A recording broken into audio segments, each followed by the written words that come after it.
action.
Tes. Sebentar ya, saya siapkan dulu materinya.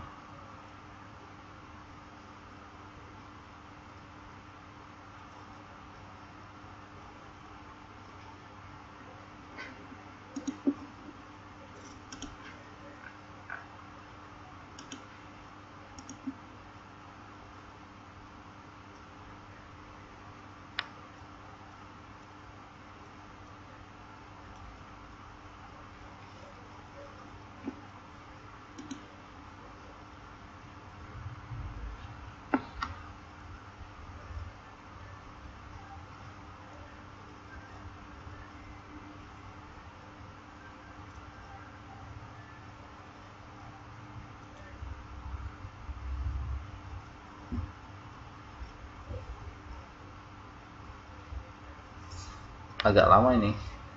Tunggu ya. Sepertinya sinyal saya juga nggak bagus-bagus amat ini.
Kenapa nggak muncul ya? Slide.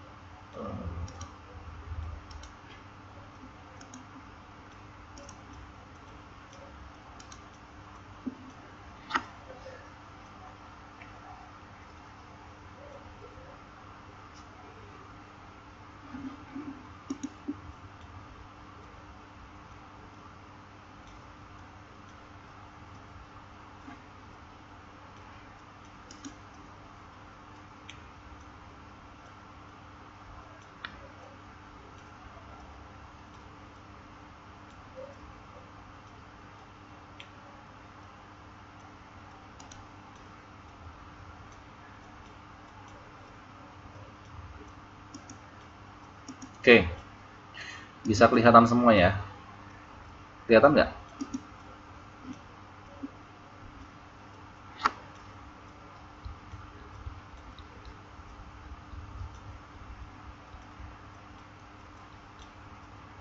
Ada yang belum bisa lihat?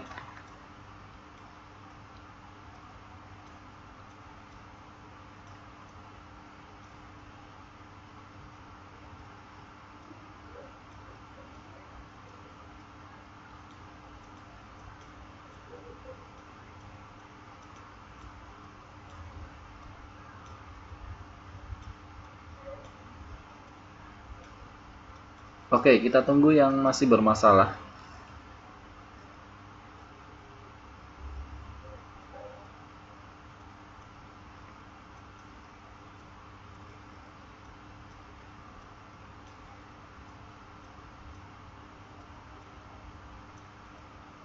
Yang lain bisa gerak, ya bilang yang lain bisa gerak lagi. Yang lain bisa lihat ya, ini gambarnya gerak-gerak.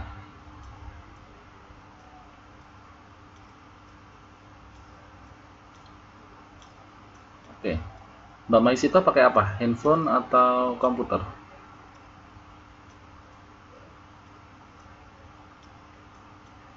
Oh, pakai laptop. Oke.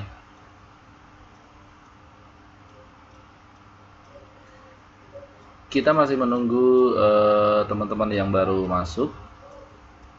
Lumayan, biasanya kelas ini kan banyak ya siswanya.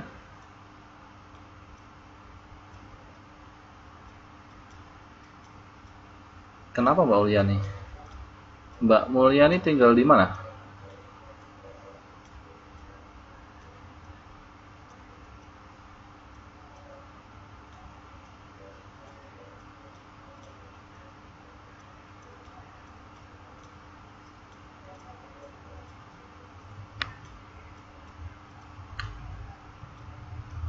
Oke, Mbak Abidah juga mengalami masalah yang sama.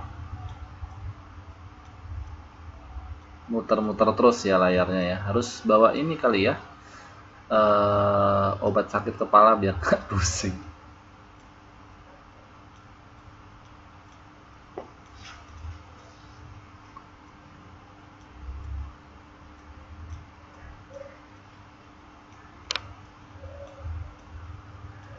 Baik, Mbak Rini, silakan bergabung. Bisa terlihat ya, Mbak Rini ya, slide-nya ya.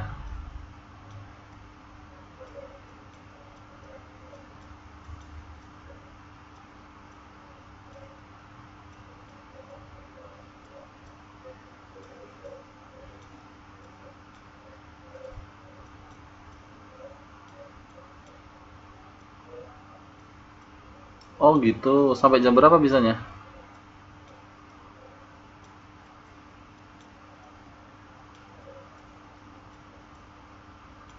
Jam 10 ya? Aduh, bentar lagi dong.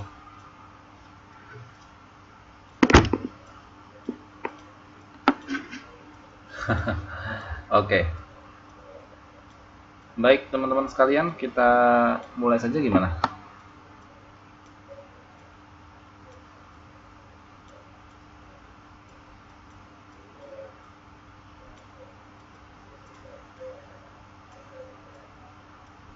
Oke, kalau gitu kita mulai ya.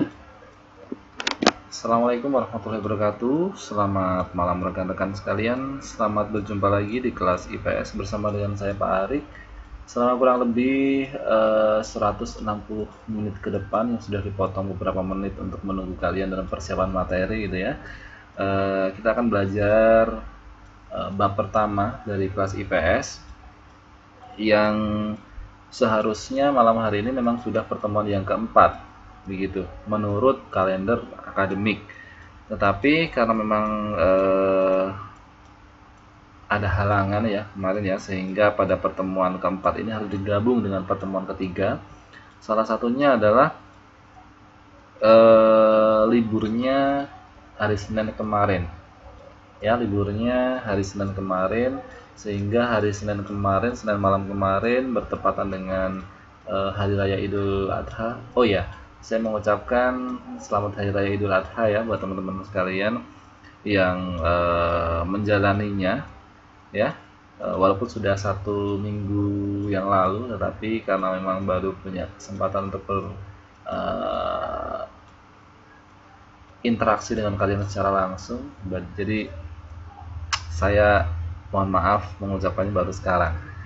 Iya, iya tadi setelah seperti yang sudah saya katakan bahwa malam hari ini seharusnya sudah memasuki pertemuan yang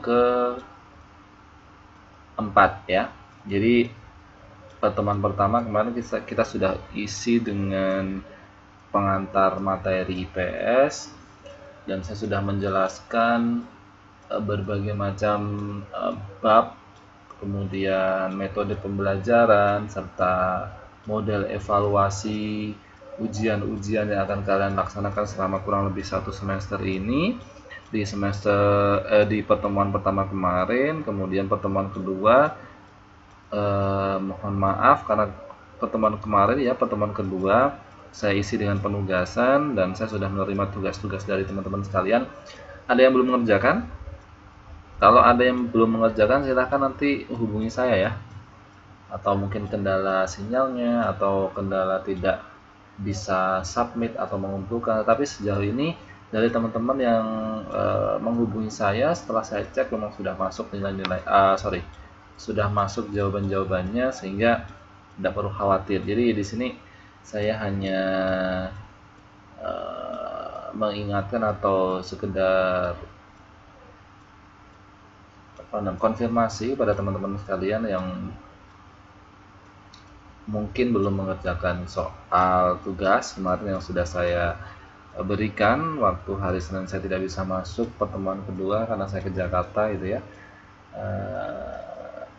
Bisa nanti menghubungi saya ya. Sebenarnya tugas tersebut adalah salah satu cara agar memang kelasnya biar tidak kosong dan teman-teman sekalian siap untuk menghadapi bab pertama ini. Artinya setelah kalian mengerjakan soal-soal tersebut atau tugas yang kemarin saya berikan, itu kalian sudah ada gambaran terkait dengan bab 1 yang akan kita pelajari malam hari ini, tentang atmosfer dan hidrosfer serta dampaknya terhadap kehidupan. Ya, teman-teman sekalian, seperti biasa sebelum kita mulai materi pada malam hari ini, terlebih dahulu marilah kita buka pelajaran pada malam hari ini dengan berdoa menurut keyakinan dan agamanya masing-masing. Berdoa dipersilahkan.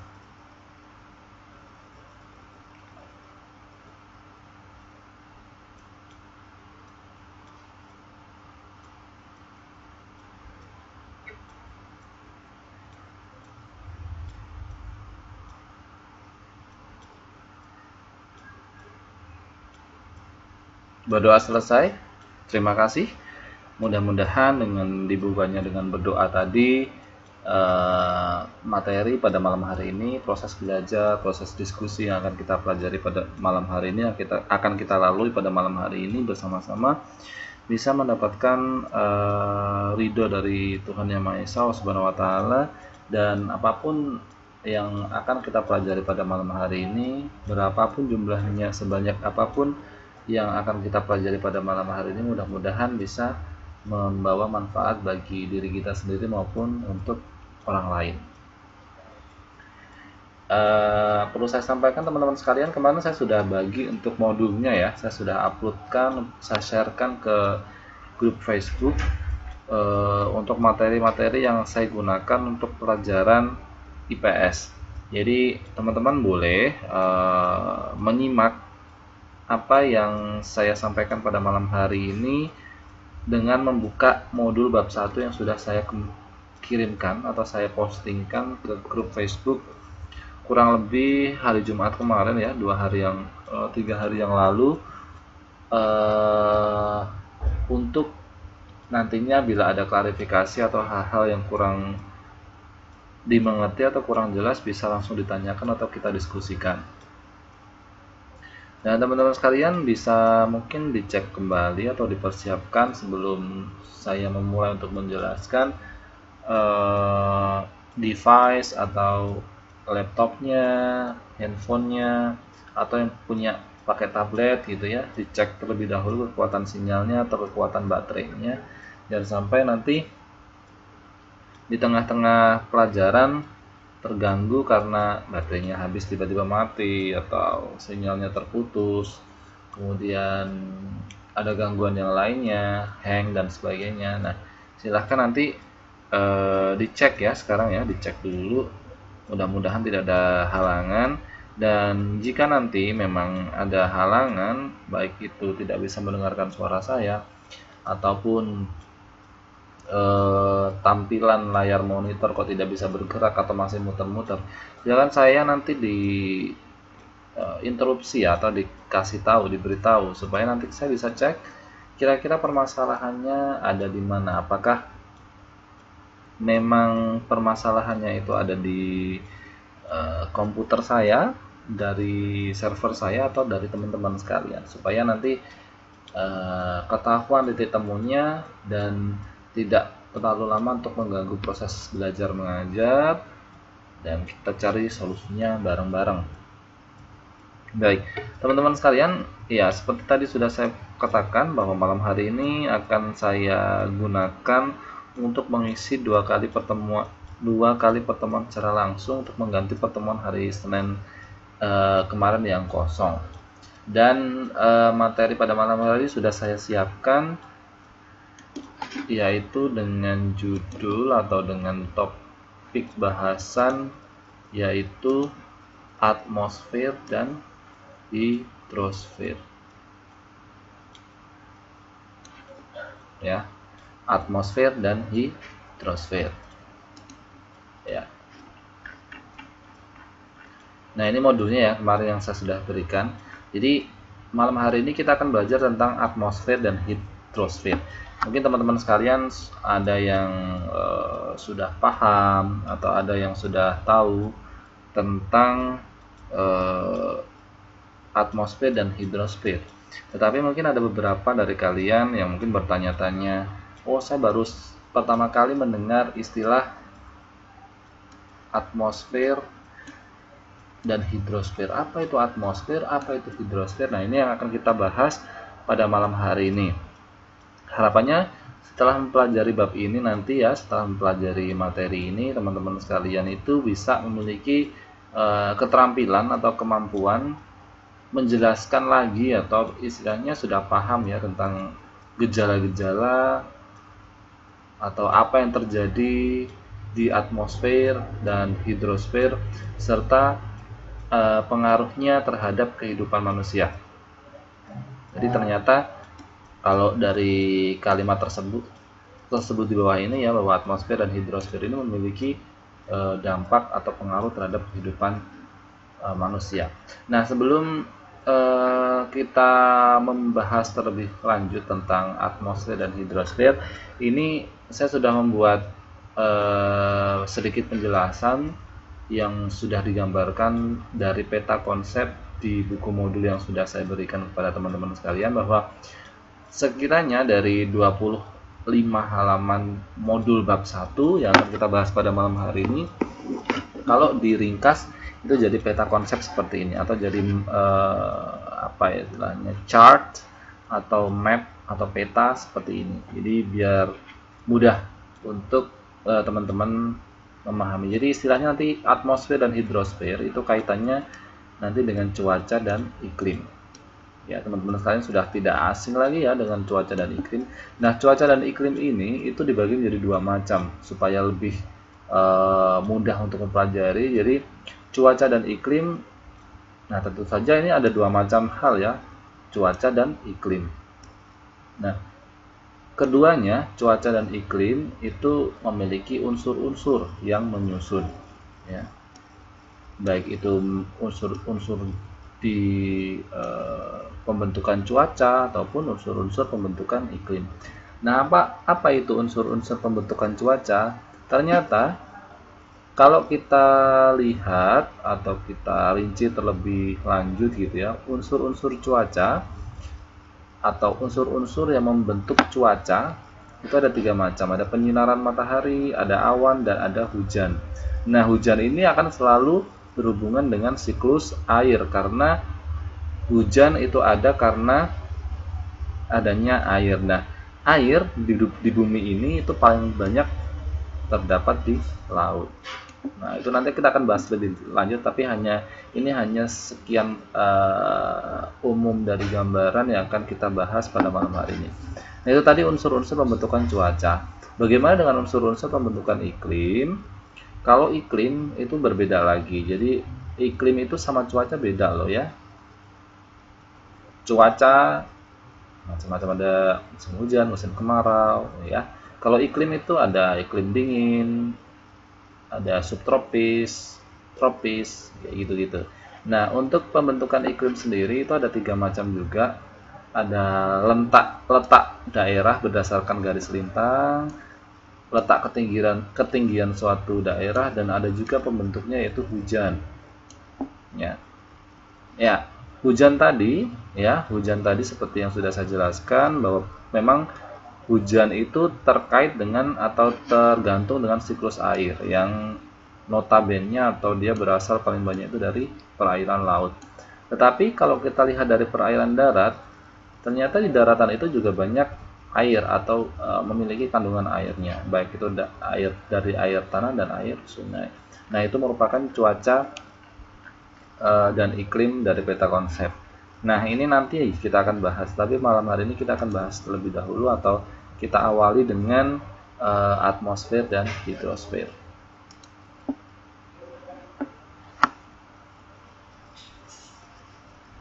Ya, dari slide kedua yang saya perlihatkan malam hari ini di hadapan teman-teman sekalian bahwa ada dua hal materi penting yang kita bahas pada malam hari ini, yaitu atmosfer dan hidrosfer. Oke, silahkan Mbak, tidak apa-apa. Ya, atmosfer dan hidrosfer. Yang secara rinci akan kita bahas atau kita pecah jadi dua. Satu, atmosfer dan dampaknya terhadap kehidupan, serta hidrosfer serta dampaknya terhadap kehidupan. Oke, kita bahas terlebih dahulu dari topik atau materi atmosfer serta dampaknya terhadap kehidupan. Atmosfer itu berasal dari bahasa Latin, teman-teman sekalian ya. Ada atmos dan sphere. Nah, ini diperhatikan, biasanya ini saya keluarkan di ujian. Jadi awal-awal itu mudah-mudah ya untuk soal ujian. Jadi atmosfer itu berasal dari bahasa Latin, yaitu dari kata atmos dan sphere, yang mana dua-duanya itu memiliki arti yang berbeda. Ya. Jadi atmosfer berasal dari dua kata bahasa Latin, yaitu atmos, kalau bahasa Inggris bacanya atmos, dan sphere. Atmos artinya apa? Atmos itu artinya udara, dan sphere itu adalah lapisan. Sehingga kalau kita kaji terlebih lanjut atau kita gabungkan dari dua kata yang berbeda tersebut yang memiliki makna yang berbeda juga, bahwa atmosfer itu berarti lapisan udara. Jadi atmos dan sphere itu adalah lapisan-lapisan udara. Tentu saja lapisan-lapisan udara yang menyelimuti bumi, yang menyelubungi bumi. Itu disebut atmosfer. Nah, dari lapisan-lapisan udara yang menyelimuti bumi tersebut, itu terdapat bermacam-macam gas, ya. Jadi tidak hanya satu macam jenis udara atau jenis gas saja yang ada di atmosfer, tetapi bermacam-macam gas, ya. Gas yang terdapat dalam lapisan udara di atmosfer itu bermacam-macam. Nah, yang paling banyak itu adalah gas yang namanya nitrogen. Ya, 4/5 dari seluruh lapisan atmosfer, gas yang paling banyak adalah, atau 4/5 gas yang menyelimuti lapisan atmosfer itu namanya nitrogen. Dan lainnya 1/5-nya itu ada oksigen, ada argon, ada neon, ada helium, ada xenon, ada hidrogen, dan karbon dioksida. Jadi kalau kita lihat dari pie diagram ini ya, atau diagram lingkaran ini, kita bisa lihat. Jadi kalau misalnya satu full lingkaran atau 100% gitu ya, Nitrogen itu jumlahnya tuh nggak kelihatan. Nitrogen ini jumlahnya 78%. Yang 21% itu oksigen. Sisanya 0,93% itu argon dan 0,93% itu karbon dioksida. Nah, ini perbandingan komponen gas yang ada di dalam atmosfer. Sampai di sini ada yang mau ditanyakan? Ada yang bingung? Silakan. Pelan-pelan saja ya.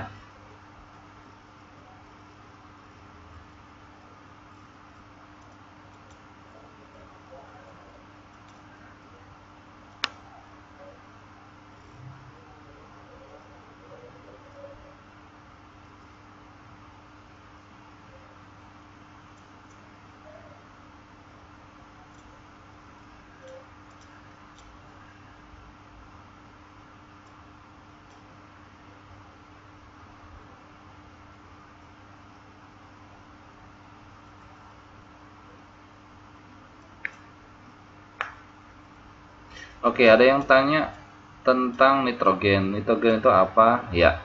Jadi semua itu gas ya. Gas. Gas yang melapisi atmosfer atau gas-gas yang ada dalam atmosfer.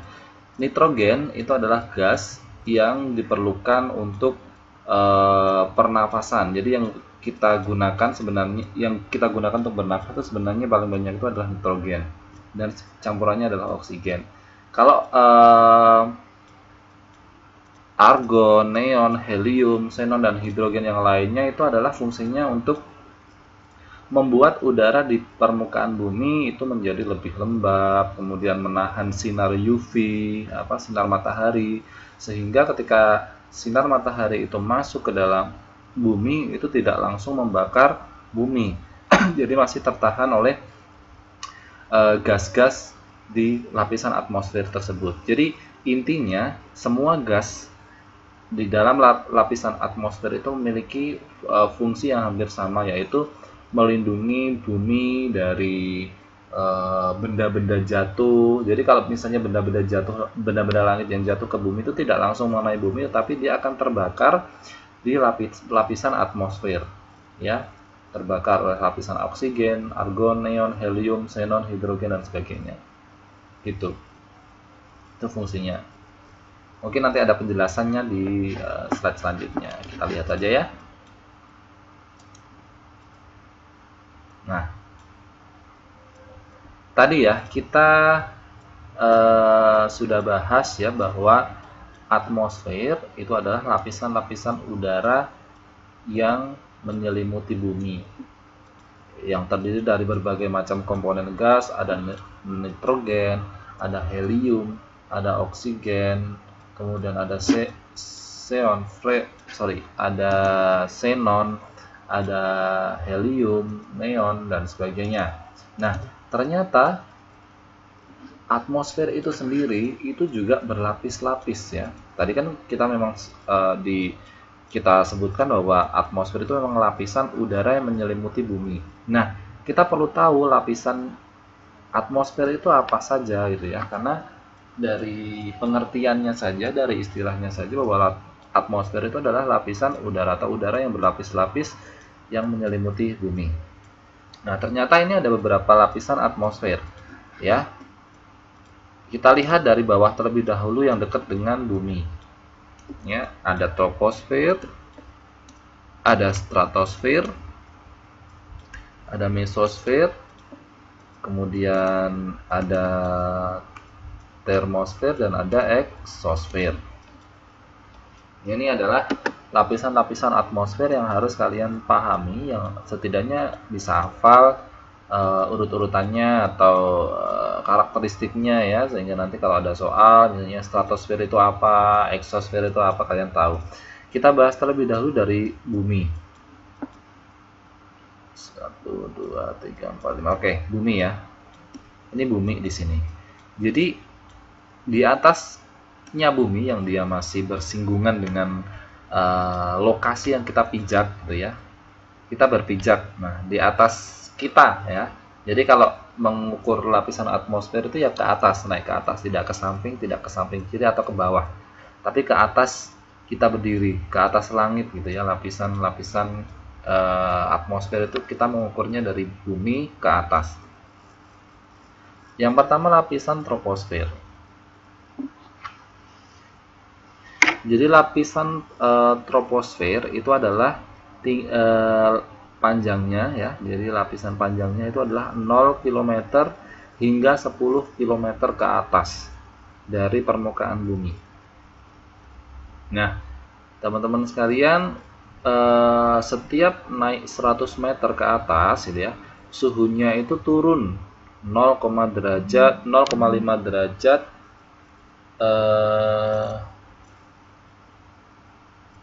sampai 0,6 derajat Celcius.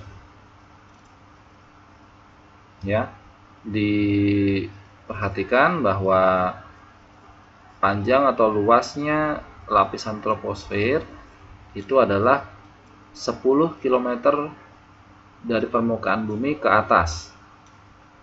Nah, setiap naik 100 meter, jadi kalau kita ukur setiap 100 meter ke atas itu ya, suhunya itu akan turun 0,5 derajat sampai 0,6 derajat Celcius. Nah, ya teman-teman sekalian perlu dipahami juga ya, semakin ke atas itu kan semakin nggak panas ya. Coba kalau kalian naik gunung gitu ya, atau ke bukit-bukit yang tinggi, nah suhu udara justru tidak semakin panas, tapi semakin dingin, semakin turun. Nah, ini sama seperti troposfer ini. Nah, di lapisan troposfer ini merupakan lapisan atmosfer yang sangat penting untuk kelangsungan hidup. Karena apa? Yang pertama, bersentuhan langsung dengan makhluk hidup. Jadi lapisan-lapisan atmosfer yang namanya troposfer ini adalah lapisan yang langsung bersentuhan dengan makhluk hidup seperti tumbuh-tumbuhan, manusia, hewan, mikroorganisme gitu ya. Nah, itu sangat penting untuk kelangsungan makhluk hidup. Kemudian yang kedua, kenapa penting? Yaitu karena berlangsungnya proses pembentukan cuaca seperti angin, hujan, dan petir. Jadi pembentukan cuaca itu terjadi di lapisan troposfer. Ya, seperti adanya angin, kemudian terjadinya pembentukan hujan, petir, dan sebagainya itu terjadi di lapisan troposfer. Yang selanjutnya adalah adanya gas yang berguna bagi makhluk hidup seperti oksigen, nitrogen yang digunakan untuk bernafas makhluk hidup setiap hari, setiap detik. Itu ada di lapisan troposfer. Nah, kita naik ke atas lagi. Dari jarak 10 km hingga 50 km dari permukaan bumi itu namanya stratosfer.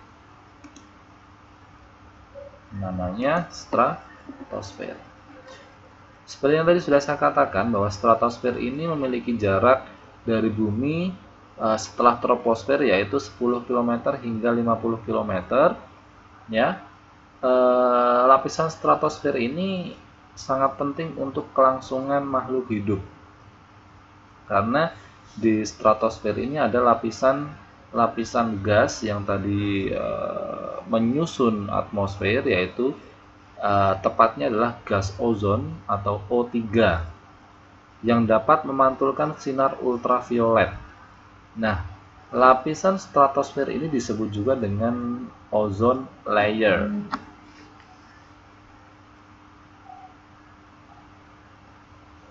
Ya, bahwa lapisan stratosfer ini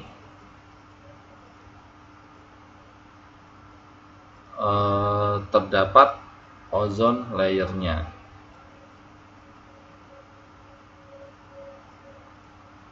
Atau disebut dengan ozone layer. Sebentar.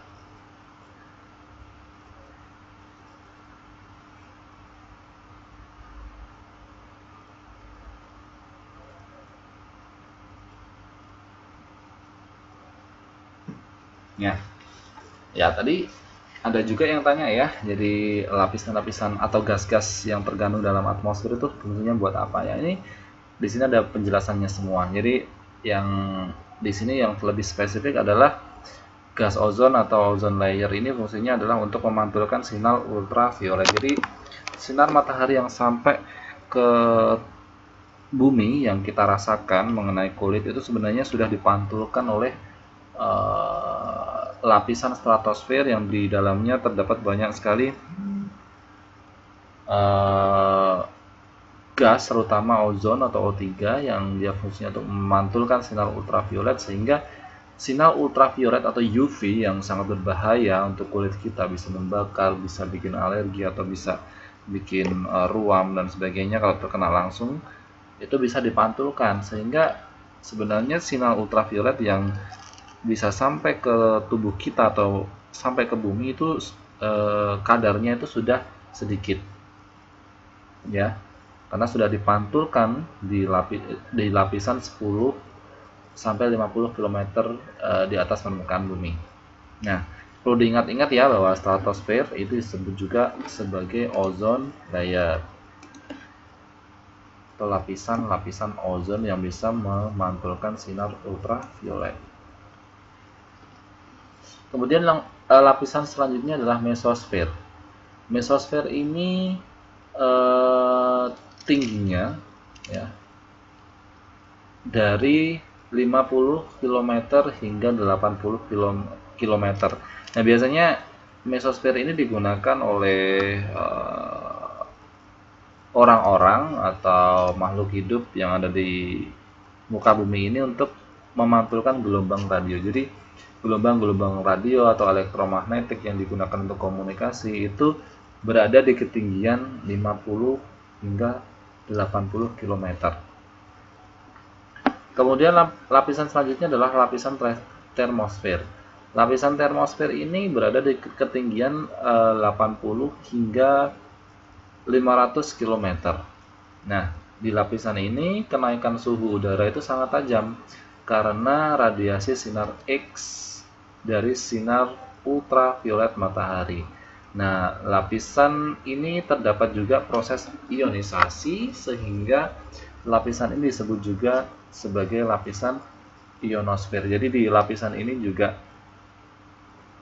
lapisan yang mengandung arus listrik ya, terdapat proses-proses atau terjadi proses-proses ionisasi yang menghasilkan arus listrik di atas sana gitu ya, sehingga tak jarang juga bahwa lapisan termosfer itu disebut juga sebagai lapisan ionosfer karena banyak sekali terjadi proses ionisasi.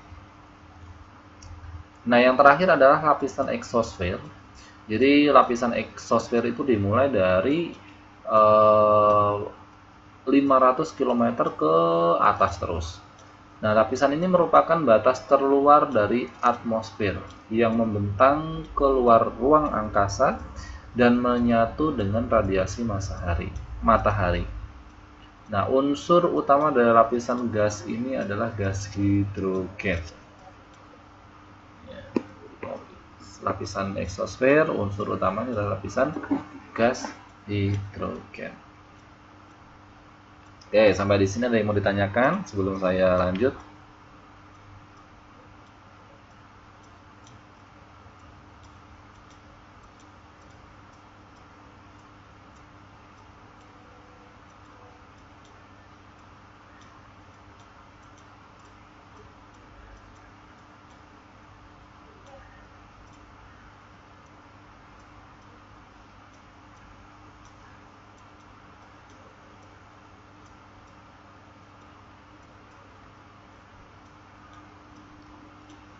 Ya, ionosfer itu adalah lapisan yang atau nama lainnya dari termosfer, di mana lapisan tersebut adalah lapisan atmosfer yang banyak sekali terjadi proses ionisasi atau banyak terjadi atau menghasilkan arus-arus listrik di atas ya, di lapisan tersebut.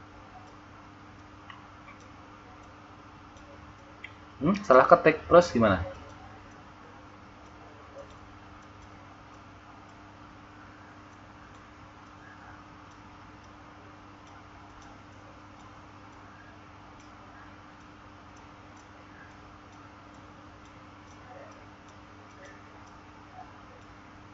Mbak Abida belum bisa lihat ya.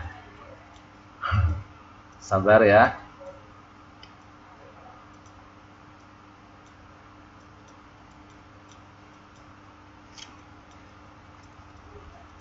Oke, kalau gitu kita lanjut.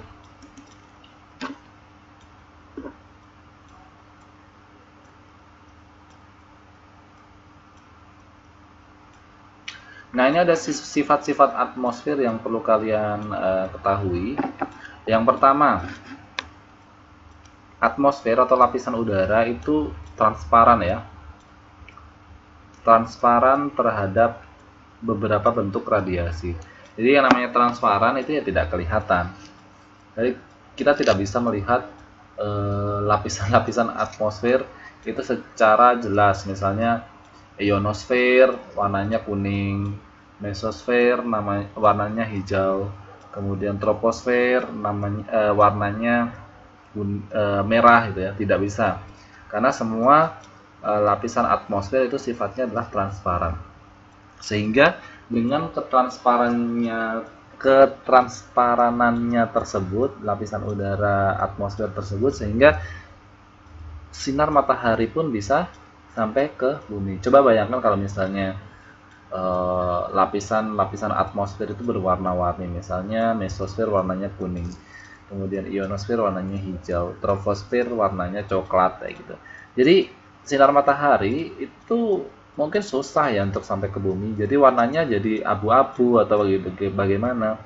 Nah, warna matahari yang diradiasikan ke bumi itu satu warna ya, padahal memang kalau kita lihat memang warna matahari itu bermacam-macam, sehingga tetapi karena proses rotasi atau perputaran matahari itu sendiri sehingga menghasilkan warna yang kita lihat putih gitu ya, dan tidak dirubah oleh atmosfer itu sendiri, karena memang atmosfer warnanya transparan, sehingga memang warna yang dikeluarkan matahari sama yang kita lihat di permukaan bumi. Ini yang kedua, sifat yang kedua selain transparan adalah elastis dan dinamis, sehingga atmosfer itu bisa mengembang dan mengkerut. Biasanya kalau atmosfer itu terpapar dengan misalnya radiasi, sinar ultraviolet, kemudian panas matahari, itu bisa elastis, kadang-kadang bisa mengembang, kadang-kadang bisa mengerut, tergantung dengan kondisinya. Sehingga ini yang perlu kita yang diperlukan oleh makhluk hidup ya. Atmosfer itu bisa elastis dan dinamis, sehingga tidak mudah bocor kalau misalnya tertimpa benda-benda yang jatuh dari luar angkasa.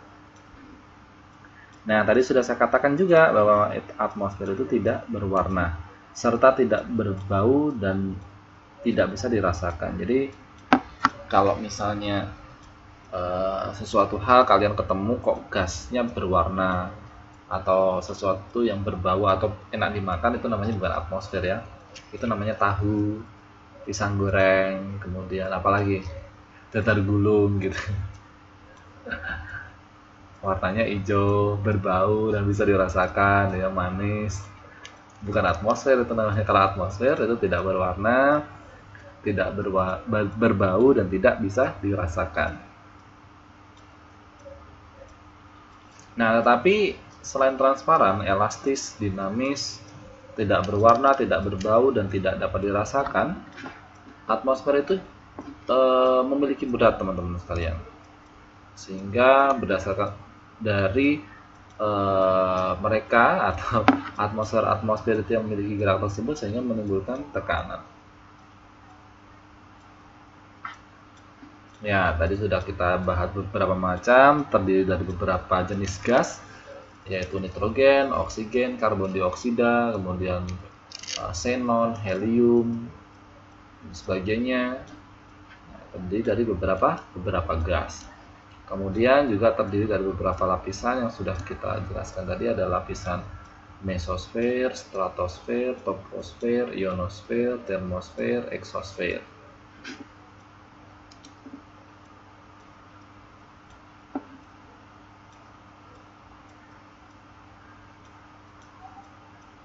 Nah, ini manfaat atmosfer.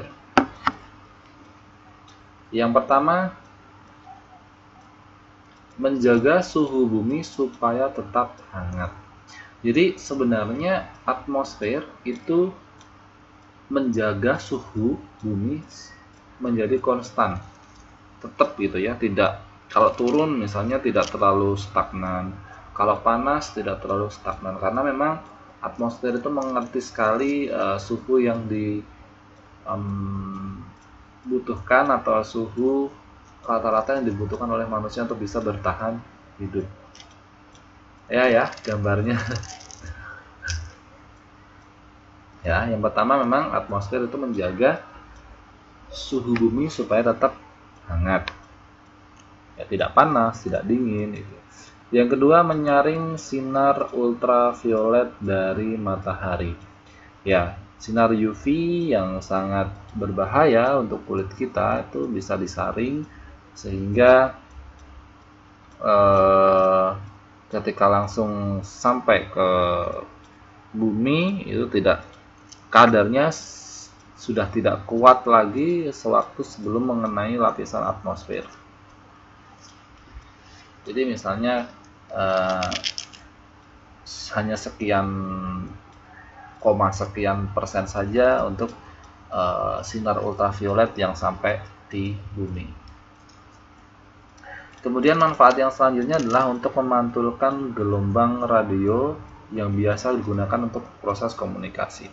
Kalian bisa telepon, kalian bisa melihat televisi, kalian bisa streamingan YouTube, kita bisa belajar online seperti ini, kemudian teman-teman sekalian bisa internetan, bisa mendengarkan suara radio, itu karena adanya atmosfer, sehingga manfaat atmosfer itu salah satunya adalah bisa memantulkan gelombang elektromagnetik seperti gelombang radio untuk komunikasi.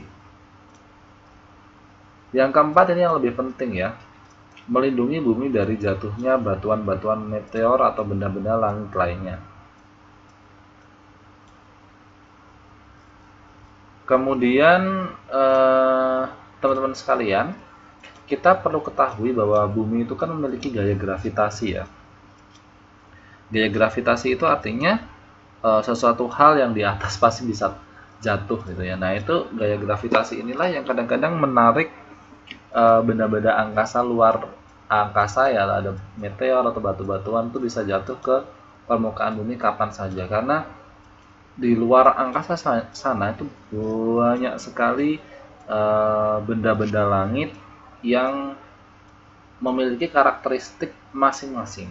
Mereka bisa bergerak dengan kecepatan yang sangat tinggi, kemudian mereka ada juga yang bergerak menurut aturannya, misalnya berputar mengelilingi planet lainnya gitu ya, memiliki berputar mengelilingi benda-benda langit lainnya. Tetapi ada juga yang mereka berputar atau bergerak itu semaunya mereka ya, kadang-kadang mereka sampai ke bumi, jadi batuan-batuan meteor ataupun benda-benda langit tersebut bisa sampai bumi.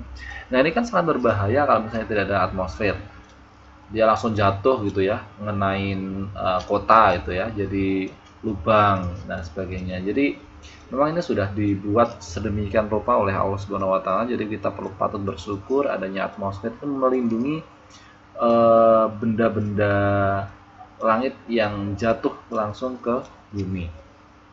Ya.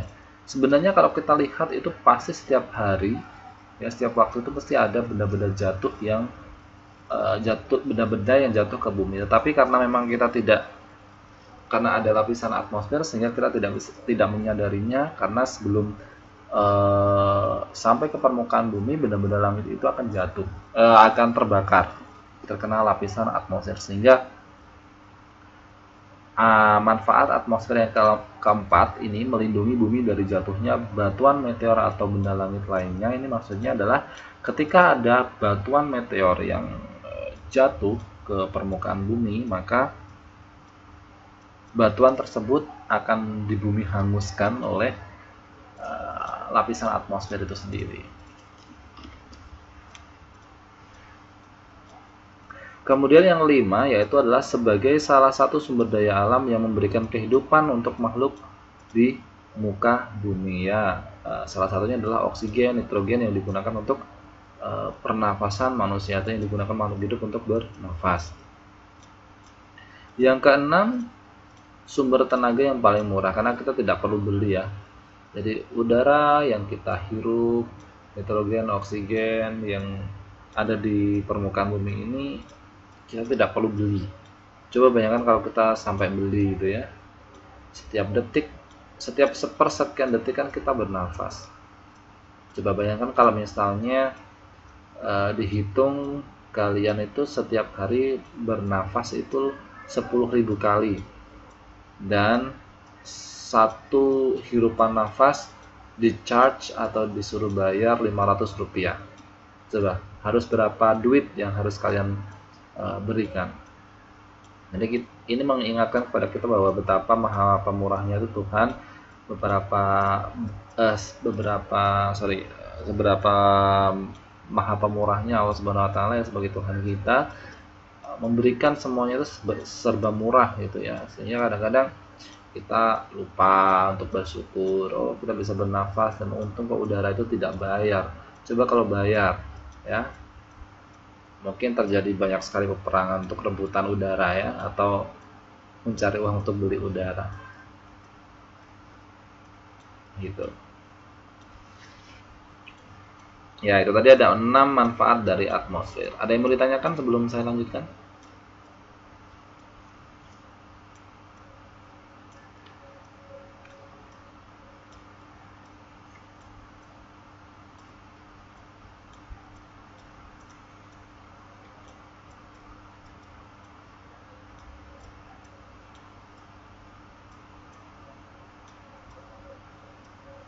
Yang lain?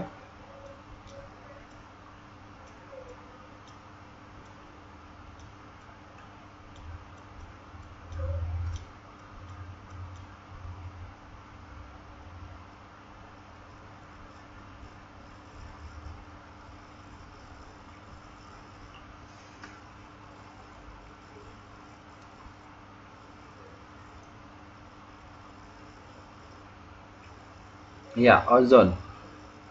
Ozon itu sebagai penghalang sinar ultraviolet atau memantulkan sinar ultraviolet, Mbak. Yang dia berbahaya, yang bisa mengakibatkan kanker kulit atau kulit terbakar dan sebagainya. Itu fungsi dari ozon atau lapisan ozon.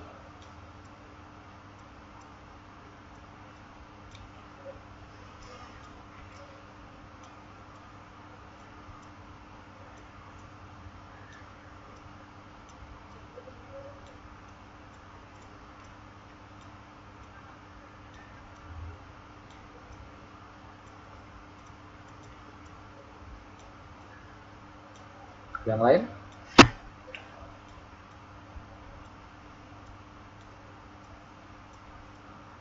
Nggak apa-apa, kita sharing aja. Misalnya tidak ada yang belum paham atau ada istilah-istilah yang kurang jelas, bisa ditanyakan.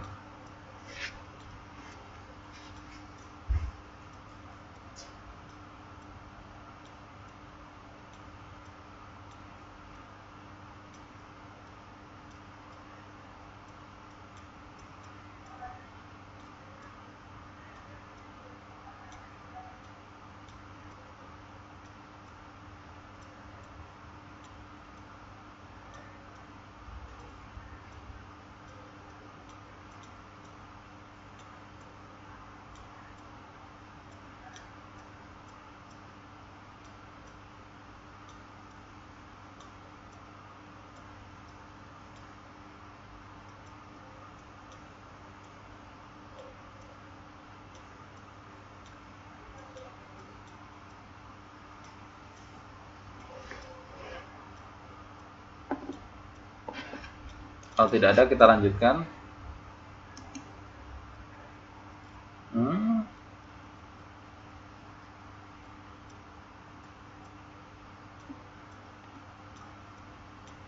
Enggak, tidak semua gas itu berada dari hidrosfer. Enggak, tidak semua gas berasal dari air.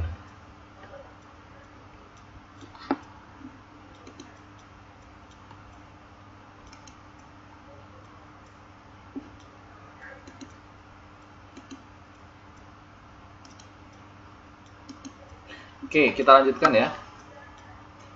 Yang kedua, tadi kita kan sudah bahas ya atmosfer, lapisan-lapisannya, unsur-unsurnya, manfaat, kemudian fungsinya itu sudah bahas. Nah, seperti yang kita pahami atau kita pelajari atau kita diskusikan di awal tadi terkait dengan peta konsep sebelum kita bicara terlebih lanjut ya. Kita belajar tentang unsur-unsur cuaca. Cuaca dan iklim memiliki unsur-unsur yang sama. Ya, tadi kalau kita lihat ya, ada sebagian unsur yang sama seperti sama-sama memiliki unsur yaitu hujan, suhu udara dan sebagainya. Seperti berikut ini ada unsur-unsur cuaca dan iklim seperti suhu udara, tekanan udara, angin, kelembapan udara dan hujan. Perbedaan cuaca dan iklim itu terletak pada luas wilayah dan waktu.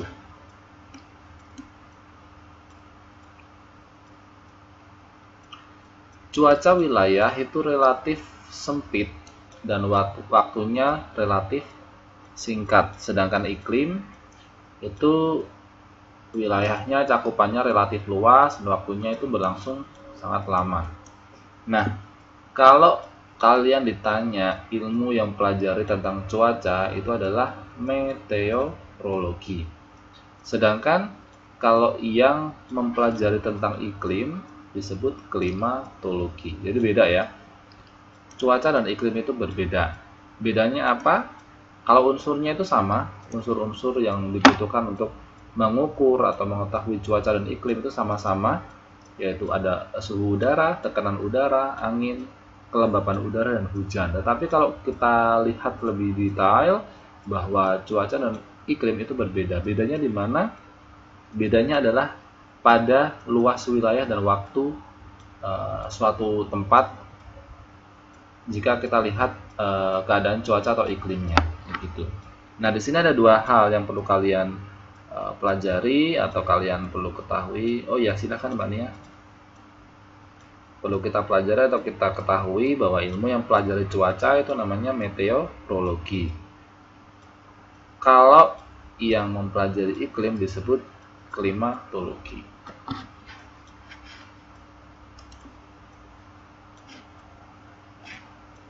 Kita bahas satu persatu terkait dengan unsur-unsur cuaca dan iklim. Yang pertama adalah suhu udara. Suhu udara di berbagai tempat itu berbeda-beda. Ada yang panas dan ada yang dingin. Ada juga yang seimbang. Suhu udara itu akan berkurang setiap naik dari lapisan troposfer atau lapisan yang paling bawah sekali yang bersinggungan langsung dengan permukaan bumi. Jadi naiknya setiap 100 meter dari atas permukaan bumi itu suhu itu turun 0,5 sampai 0,6 derajat Celcius. Nah, alat untuk mengukur suhu udara itu dinamakan termometer. Ini alat sudah standar internasional ya yang digunakan, sudah sepakat gitu ya bahwa alat yang digunakan untuk mengukur suhu udara itu namanya termometer. Nah, kenapa suhu itu bisa berubah-berubah, Pak? Ini ada beberapa faktor. Yang pertama adalah lama penyinaran matahari. Jadi semakin lama matahari itu bersinar, itu juga akan mempengaruhi suhu udara di suatu tempat. Kemudian yang kedua, perbedaan sudut datang penyinaran matahari. Jadi kalau matahari berada misalnya di sini ya. Ini lokasi kalian, ini lokasi saya. Mataharinya ada di sini. Otomatis yang tinggi itu yang lebih dekat dengan matahari. Suhu yang paling tinggi itu berdekat dengan matahari. Berbeda lagi dengan yang di sini, misalnya ada yang berlokasi di sini. Nah, otomatis yang jauh dengan matahari itu lebih rendah suhunya. Kemudian yang selanjutnya adalah ketinggian suatu tempat. Nah, berdasarkan teori yang tadi sudah dijelaskan di awal bahwa setiap naik 100 meter dari permukaan bumi suhunya turun 0,5 hingga 0,6 derajat Celcius.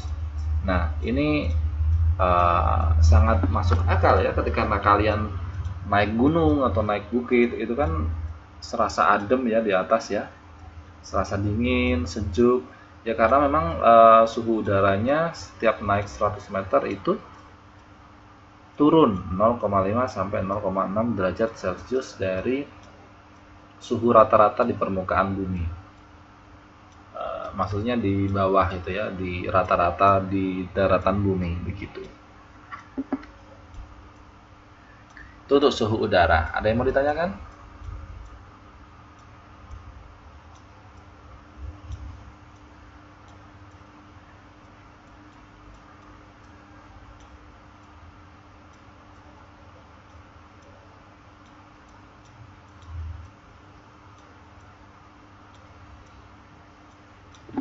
Baik, kita lanjutkan.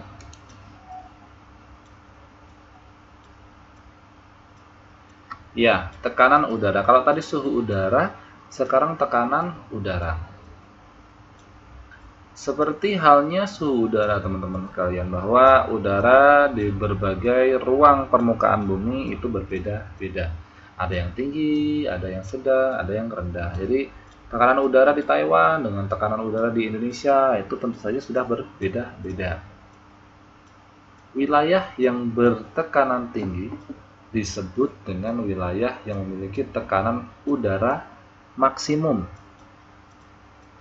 Sedangkan sebaliknya, wilayah yang bertekanan rendah itu disebut sebagai wilayah yang bertekanan udara minimum. Jadi kalau tinggi namanya maksimum, kalau rendah namanya minimum.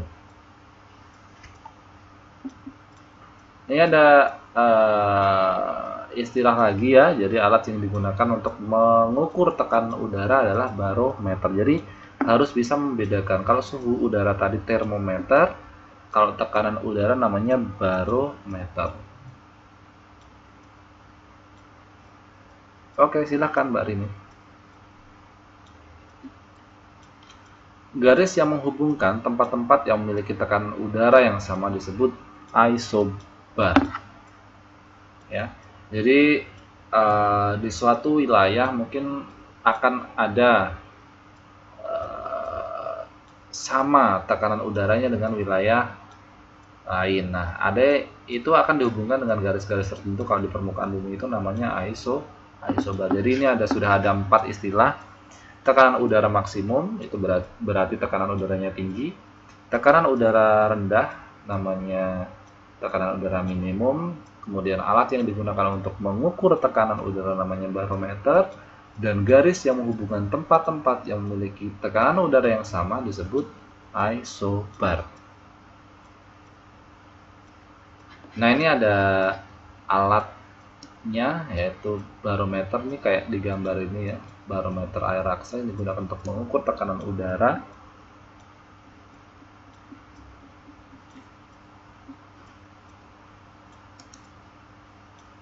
Ya, tadi ada suhu udara, kemudian kelembapan udara, suhu udara, tekanan udara, dan yang sekarang yang akan kita pelajari adalah kelembapan udara. Kelembapan udara adalah kandungan uap air yang terdapat di atmosfer. Jadi atmosfer itu kan tadi bisa panas, bisa dingin, itu ternyata juga dipengaruhi oleh keadaan air yang menguap dari permukaan bumi dan tertahan di lapisan atmosfer tersebut, yang juga akan mempengaruhi panas, dingin udara atau lapisan-lapisan atmosfer yang ada di permukaan bumi, yang juga disebut sebagai kelembapan udara. Jadi tidak heran kalau kelembapan udara ini adalah kandungan uap air yang terdapat di dalam atmosfer. Nah, ternyata untuk mengukur kelembapan udara ini juga ada alat yang diperlukan, yaitu namanya hygrometer. Ya. Nah, kelembapan udara ini dibagi menjadi 2, ada kelembapan mutlak dan ada kelembapan relatif. Apa itu kelembapan mutlak? Kelembapan mutlak ini adalah perbandingan antara kandungan uap air setiap unit berat udara. Jadi kelembapan mutlak ini kalau misalnya kita bandingkan antara kandungan uap air setiap unit berat udara. Bagaimana mengukur unit berat udara? Yaitu tadi dengan hygrometer. Kemudian yang kedua, kelembapan relatif itu adalah jika kandungan uap air yang ada secara nyata itu dibandingkan dengan suhu, ya, itu kelembapan relatif. Jadi kelembapan relatif adalah perbandingan antara jumlah uap air yang ada secara nyata dengan jumlah air maksimum yang mampu ditampung oleh setiap unit udara dalam suhu yang sama. Itu kelembapan relatif. Jadi perbandingan antara jumlah uap air yang ada dan jumlah air yang paling maksimal yang ada di suatu tempat tersebut.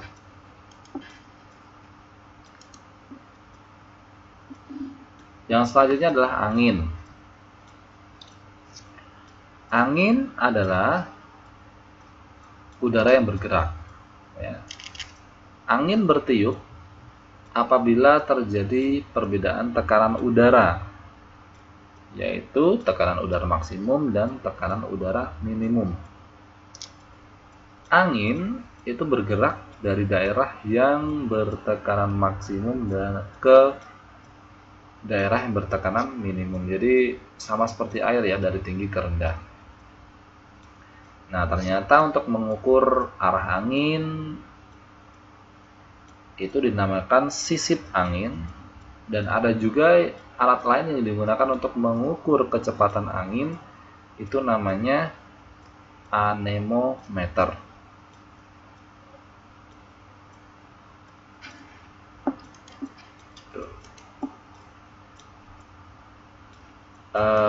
Ini ada penjelasan. Informasi tentang kecepatan angin itu biasanya menggunakan skala Beaufort, ya. Nah, ini nanti kalian bisa baca sendiri, ini skala-skala Beaufort. Jadi misalnya 0 sampai 1,5 itu anginnya diklasifikasikan sebagai angin tenang. Kemudian di atas 120 itu termasuk angin puyuh, yang terjadi atau ciri-cirinya di darat itu misalnya bisa terjadi kerusakan di mana-mana atau kehancuran total, seperti angin topan yang biasa melanda Taiwan di musim-musim seperti sekarang ini, ya, musim-musim peralihan dari musim panas ke musim gugur.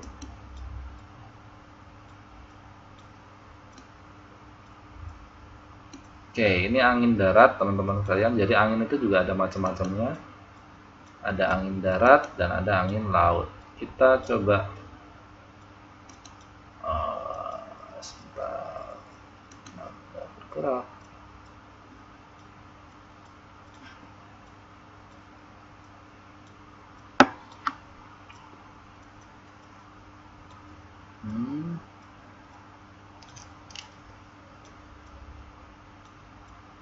Angin darat adalah angin yang bergerak dari laut ke darat.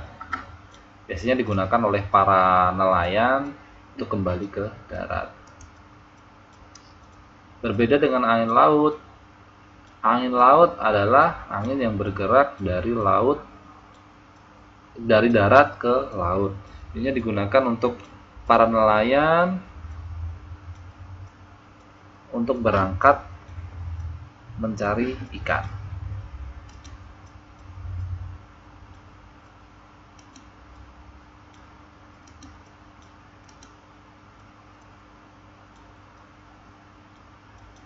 Oh, salah. Ya, kebalikannya ya. Jadi tadi nggak bisa bergerak.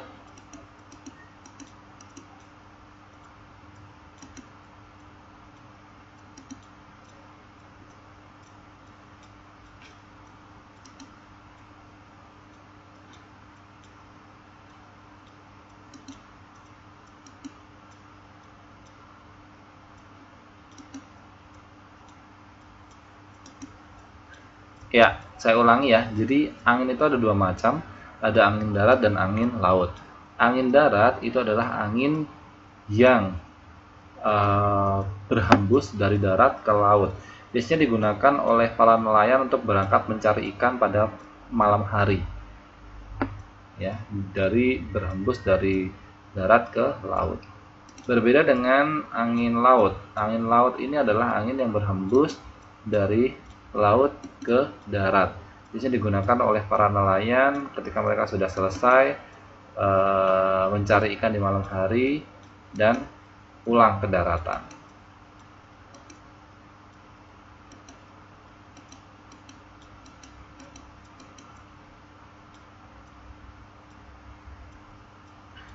Nah, ini siklus, kenapa susah sekali gerakan ya, terjadinya hujan. Susah sekali gambarnya, animasinya enggak.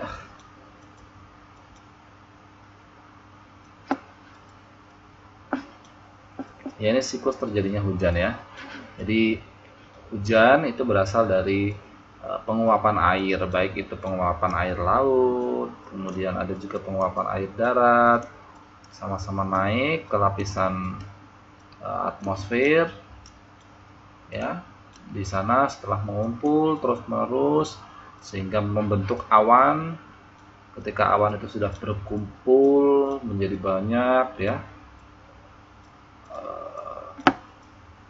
dalam suatu jumlah tertentu, gitu, akhirnya tidak mampu atau kuat lagi menampung awan yang ada di lapisan atmosfer tersebut, sehingga ketika awan tersebut terkena sinar matahari meleleh, ya, dan menjadi hujan dan kembali lagi ke bumi.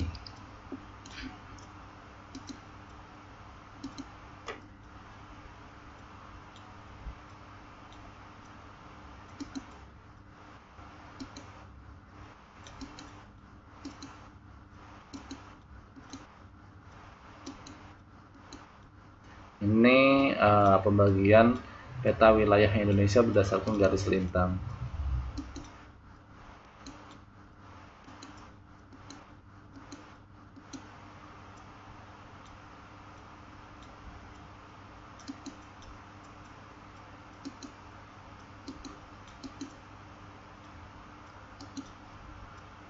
Kita nggak perlu belajar ini.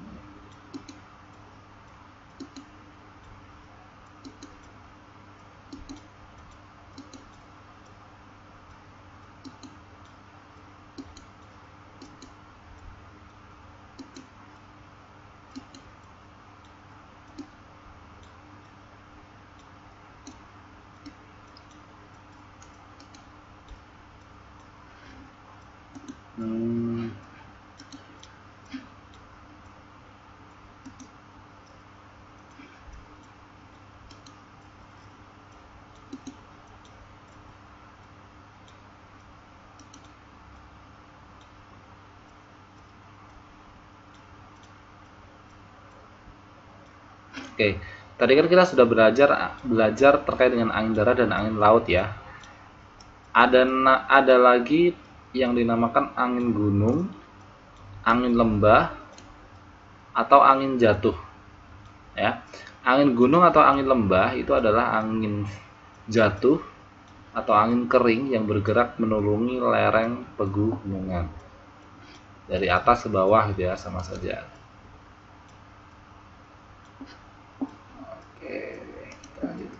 Hampir selesai. Oke. Kita tadi sudah belajar angin, sekarang kita belajar hujan. Hujan itu terjadi karena proses penguapan air di permukaan bumi akibat penyinaran matahari yang mengalami kondensasi atau pengembunan di atas. Yaitu atau istilah kerennya itu adalah bentukan butiran-butiran awan di awan. Bentukan butiran-butiran air di awan. Nah, ketika mereka sudah berat, tertumpuk di atas, terkena sinar matahari, akhirnya meleleh menjadi hujan, turun lagi ke bumi.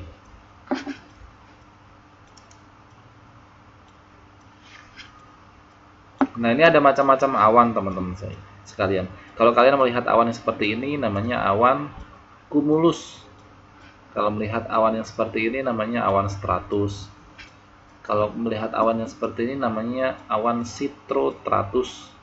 Nah, kalau ada melihat awan yang seperti ini yang banyak sekali mengepul namanya awan nimbus. Kemudian yang begini namanya awan cirromulus dan ada awan cirrus. Kalian bisa lihat aja gambar-gambarnya dan kalian bisa mengidentifikasi apa perbedaannya. Ada lagi ya awan altostratus, ada awan altocumulus, ada awan stratocumulus, awan stratus, awan cumulonimbus, awan nimbostratus, masih banyak lagi ya jenis-jenisnya. Jadi bermacam-macam awannya. Menurut terjadinya, menjadi hujan itu dibedakan menjadi berbagai macam jenis juga. Yang pertama adalah hujan zenital. Hujan zenital ini terjadi karena udara atau jumlah udara yang mengandung uap air itu naik secara vertikal. Kemudian mengalami penurunan suhu, terus kemudian membeku di atas atau mengalami kondensasi, kemudian membentuk awan konveksi sehingga terjadi hujan zenital. Jadi hujan zenital ini terjadi kalau misalnya udara yang mengandung uap air itu naik secara tegak lurus, ya, secara vertikal, kemudian di atas suhunya turun sehingga titik-titik air atau uap air yang dibawa ke atas itu membeku menjadi awan, titik-titik air ya di awan, kemudian dia berkondensasi membentuk awan-awan secara tebal, kemudian terkena sinar matahari dan turunlah hujan.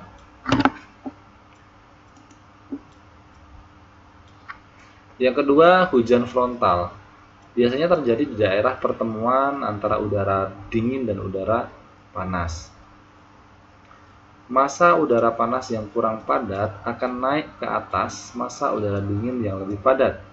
Sepanjang bidang miring disebut daerah front. Massa udara panas tersebut bertemu dengan massa udara dingin sehingga terjadi kondensasi sehingga turunlah hujan. Jadi hujan frontal ini biasanya terjadinya pertemuan adalah antara massa udara dingin atau uap-uap air yang dibawa udara yang dia suhunya tinggi dan rendah saling bertemu sehingga mengalami kondensasi atau pembekuan di awan sehingga setelah bertemu terjadi perbedaan suhu dan turunlah hujan. Berbeda lagi dengan hujan orografis. Hujan orografis ini terjadi karena udara yang mengandung uap air itu bergerak menaiki lereng gunung atau pegunungan. Ya, jadi ini berhubungan dengan bukit, berhubungan dengan gunung-gunung ya, sehingga terjadilah hujan di puncak gunung yang disebut hujan orografis. Jadi hujan orografis ini adalah hujan-hujan yang terjadi atau sering ada di daerah-daerah pegunungan.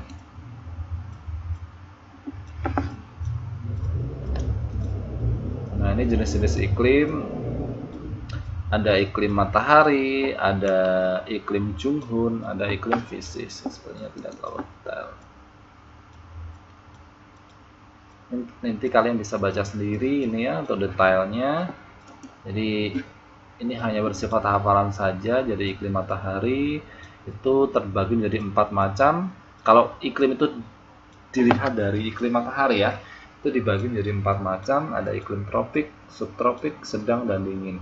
Ini sering digunakan oleh dunia untuk membagi iklim berdasarkan wilayah-wilayah tertentu. Seperti di Indonesia ini termasuk iklim tropik karena Indonesia itu berada di 23,5 derajat lintang utara hingga 23,5 derajat lintang selatan. Oke Mbak Mulyani, silahkan, nggak apa-apa, ini juga hampir selesai seperti ini.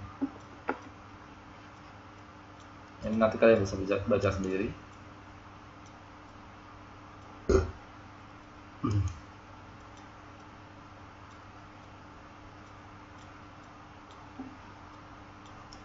Oke teman-teman sekalian, saya rasa untuk malam hari cukup ya. Kita masih ada waktu 15 menit. Ada yang mau ditanyakan? Jadi nanti kita bisa teruskan minggu depan.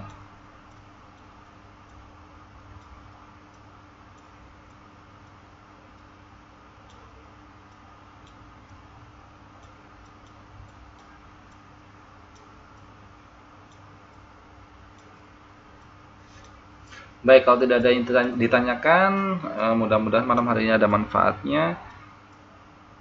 Saya akhiri, kita berdoa menurut keyakinan agamanya masing-masing. Berdoa dipersilakan.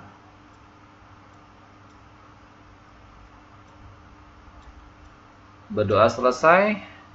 Terima kasih atas kehadirannya pada malam hari ini. Mudah-mudahan ada manfaatnya. Dari saya kurang lebihnya mohon maaf. Saya tutup. Wabillahi taufiq wal hidayah. Assalamualaikum warahmatullahi wabarakatuh. Selamat berjumpa lagi di kesempatan yang akan datang. Tetap semangat selalu. Mudah-mudahan belajarnya dipermudah untuk teman-teman sekalian, serta tetap sehat selalu, dan kerjanya juga diberikan kemudahan dalam setiap langkahnya. Dari saya kurang lebihnya mohon maaf. Assalamualaikum warahmatullahi wabarakatuh. Selamat malam dan selamat beristirahat. Sampai jumpa.